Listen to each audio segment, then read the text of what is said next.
Bismillahirrahmanirrahim. Assalamualaikum warahmatullahi wabarakatuh. Alhamdulillah wassalatan wassalamun ala rasulillah amma ba'du.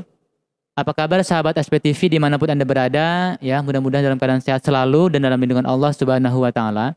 Berjumpa lagi dengan saya Tony Markada pada sesi edukasi hukum kali ini. Ya, kali ini kita akan membahas mengenai mungkin sebagian orang sudah banyak yang tahu atau mungkin juga ada sebagian orang juga yang belum mengetahui terkait potong gaji karena barang di minimarket hilang. Itu boleh apa tidak menurut hukum?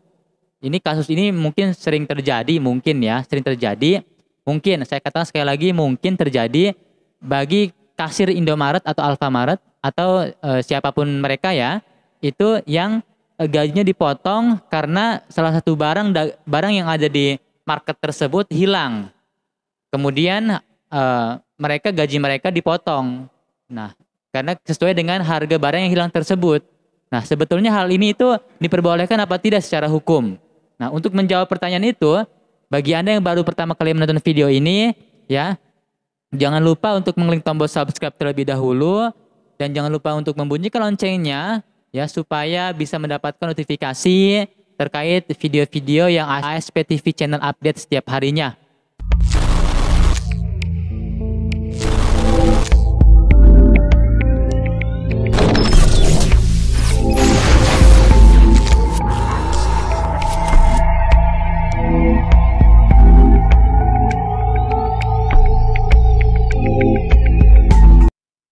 Baiklah sahabat SPTV dimanapun Anda berada, kembali kita ke pertanyaan yang pertama tadi. Bolehkah gaji kasir itu dipotong dikarenakan barang yang ada di marketnya itu hilang ya?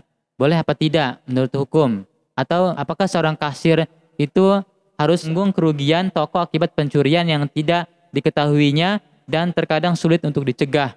Sebelum saya menjelaskan mengenai boleh apa tidak ya secara hukum, pertama-tama kita harus tahu lebih dahulu bahwa pencurian itu merupakan tindak pidana yang dilarang ya. Itu tidak boleh. Ada jerat pasal yang bisa, ada pasal dalam kitab undang-undang hukum pidana yang bisa menjerat itu. Di antaranya itu pasal 362 KUH pidana ya. Sedangkan hubungan kerja antara pengusaha dan karyawan itu bersifat perdata sehingga tindakan-tindakan mereka itu juga bersifat perdata. Misalnya pengusaha wajib membayar upah karyawan, ya misalnya pengusaha wajib membayar upah dan karyawan wajib melaksanakan pekerjaan-pekerjaan yang disepakati. Kewajiban karyawan dan pengusaha dalam hubungan kerja itu adalah salah satu hal yang dimuat di dalam perjanjian kerja. Apabila perjanjian kerja itu dibuat secara tertulis, paling tidak perjanjian itu harus memuat diantaranya yang pertama ada nama, alamat perusahaan dan jenis usahanya apa ya. Yang kedua, nama, kemudian jenis kelamin dan umur karyawan tersebut termasuk alamat dari karyawan tersebut dan juga harus tertera di dalam perjanjian kerja tersebut jabatan atau jenis pekerjaannya, kemudian tempat pekerjaannya dan juga besarnya upah dan cara pembayarannya. Selanjutnya juga harus tertuang syarat-syarat kerja yang memuat hak dan kewajiban pengusaha dan juga karyawan tersebut ya. Mulai dan jangka waktu berlakunya perjanjian kerja itu juga harus tertuang di dalam perjanjian kerja dan tanda tangan para pihak dalam perjanjian kerja tersebut. Adapun perihal potong gaji karyawan, itu hal tersebut dapat dilakukan ya untuk pembayaran diantaranya denda, ganti rugi atau uang muka upah yang dilakukan sesuai dengan perjanjian kerja. Artinya sesuai dengan aturan yang ada di dalam perjanjian kerja ya. Peraturan perusahaan atau perjanjian kerja bersama. Selanjutnya, sewa rumah atau sewa barang milik perusahaan yang disewakan oleh pengusaha kepada karyawan atau utang atau cicilan utang karyawan yang harus dilakukan berdasarkan kesepakatan tertulis atau perjanjian tertulis. Selanjutnya, yaitu kelebihan pembayaran upah yang dilakukan tanpa perlu persetujuan karyawan. Hal-hal tersebut itu bisa menjadi landasan ya ketika gaji itu atau adanya pemotongan gaji karyawan. Nah, selanjutnya bagaimana mengenai potong gaji kasir ya? Potong gaji seorang kasir manakala barang di minimarket atau barang yang ada di market tersebut itu hilang. setelah memahami beberapa alasan potongan gaji yang telah tadi saya paparkan, ya untuk menjawab pertanyaan